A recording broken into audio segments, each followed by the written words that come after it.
আমি কইছিলাম তোরা 1000 টাকা হাসিল দিতে ও কাল থেকে কাম হল না কাটাই বা দিলে কোন দেবা যাইতো না, রোজা মাস আইলে নিজেরও খরচ বাড়ি যায়।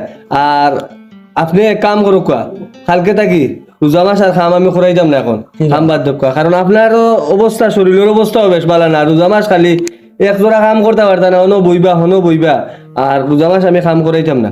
আর অ্যাডভান্সও আমি দিতে পারতাম না সব সময়। খালি আপনারা সব সময় তো অ্যাডভান্স দেয়, রোজা মাস কেন আপনি কিলা কইতরা আবো পয়লা রোজার দিন থেকে আপনি অ্যাডভান্সও মাতকে লাগিয়া না কইছিলাম তোরা দিলে খরচা কাম করলাম বলে না, অ্যাডভান্স আমি দিতে পারতাম না। কথা কবা তো ও লাকুয়া গুন দিয়ে আপনি খাকুয়া কি যাও কইলা ওটা লাকুয়া। আরে আল্লাহ গরিব বানাই দিছো ওর ভাই কিটা বেকার ভাই সব সময় কাম করি 1000 টাকা হইলো দিল না।